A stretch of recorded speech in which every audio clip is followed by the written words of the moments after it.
कि डुग्गर योद्धाओं के साथ साथ, इस क्षेत्र के योद्धाओं के साथ साथ डुग्गर देश की वीरांगनाएं भी बहुत प्रसिद्ध हैं। उन्होंने भी, औरतों ने भी, महिलाओं ने भी आगे बढ़कर न केवल शासन किया, पर साथ साथ कई बार उनको जाकर युद्ध भी लड़ने पड़े। तो नीला देवी सूरज देव की महारानी थी, जो काबुल के जो शाही हिंदू शासक थे, उनके लिए वो लड़ने दोनों, ये राजा और रानी दोनों गए थे। क्योंकि राजा सूरज देव गए वहां पर, उनको लड़ाई में जब हार हुई, तब जो विदेशी आक्रमणकारी थे उन्होंने फोर्स किया, उन्होंने कहा कि अब आप धर्म परिवर्तन करिए। जब उन्होंने मना किया तो उन्हें मार दिया गया। और तब नीला देवी जम्मू से उठ के अपने पुत्र भूप देव को कहा कि अब तुम ये हमारी राजधानी संभालो, अब हमें जाना पड़ेगा काबुल।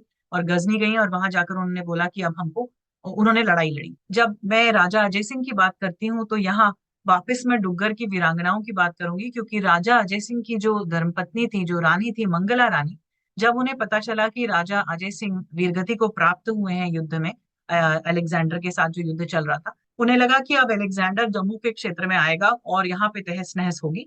तो वो अपनी राजधानी से निकलकर और एक पूरी सेना खड़ी कर कर वो चिब्बल के पहाड़ों में चली गई थी और कहा कि मैं अलेक्जेंडर को नहीं आने दूंगी। मैं इस क्षेत्र में बिल्कुल भी अलेक्जेंडर का, मतलब जो भी ग्रीक जो आएंगे उनके साथ में लड़ूंगी।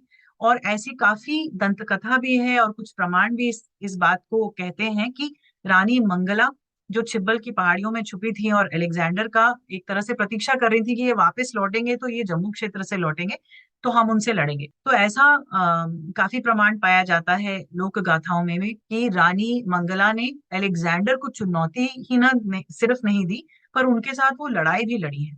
और अलेक्जेंडर शायद घायल होकर भी वहां से गए। तो अभी भी उन पहाड़ियों को मंगला की पहाड़ी कहा जाता है। एक मंगला किला भी है जो कि फिर से हम, मैं कहूँ, पाकिस्तान अधिकृत जम्मू कश्मीर में है। जम्मू शहर अगर आप जाएंगे तो एक मोहमाया मंदिर है।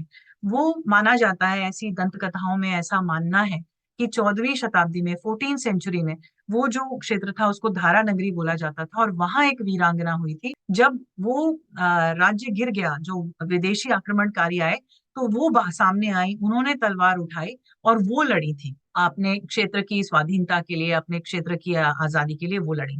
और इसके साथ ही मेरी जो खासकर मुझे बहुत ज्यादा पसंद है डुग्गर वीरांगना, वो किश्तवाड़ की कोकिला सेन। उनके बारे में हर बार जब भी मुझे अवसर मिलता है मैं उनकी बात करती हूँ। तो किश्तवाड़ की कोकिला सेन एक बिल्कुल ही युवा वीरांगना थी।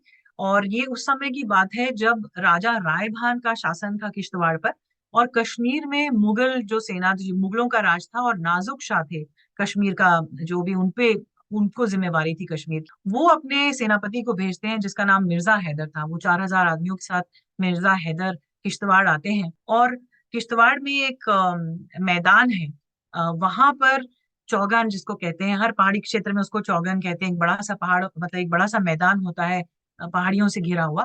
वहां पर राजा रायभान ने सारे सैनिकों को बुला लिया था, इतने युवान खड़े हुए थे। और ये अचानक से ये वीरांगना आती है घोड़े पे सवार। इनके हाथ में एक परचम होता है जिसमें दुर्गा माँ की छवि है, दूसरे हाथ में उन्होंने त्रिशूल पकड़ा हुआ है।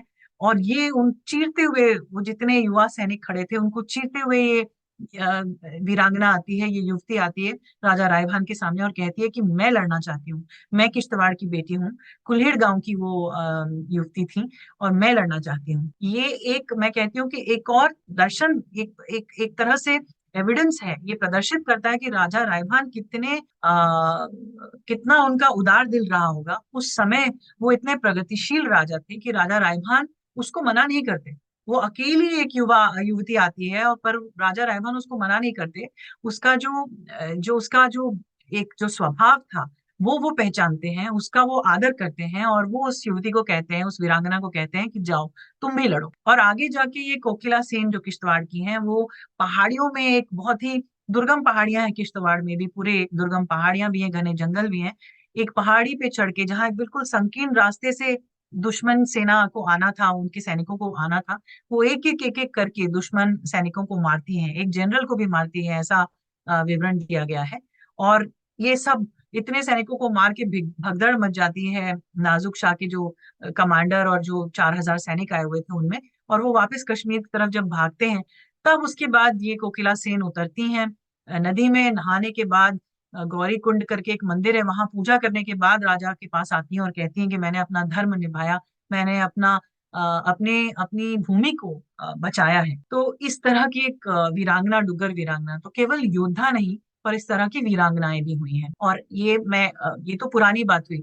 अगर मैं आधुनिक बात करूं, बिल्कुल अभी के हाल की बात करूं, तो उसमें एक अनंती देवी का नाम मैं जरूर लेना चाहूंगी, क्योंकि 1965 और 1971 की लड़ाई में जब हमने देखा पाकिस्तान ने जो आक्रमण किया, उस वक्त ये जो अनंती देवी थी, ये कुल्हीड़ के राजा, अखनूर के पास है, कलीट के राजा, माफ कीजिएगा, कलीट एक इलाका है, वहां की ये रानी, वहां की जो राजा थे कर्नल शिवराम सिंह, वो कलीट के राजा थे।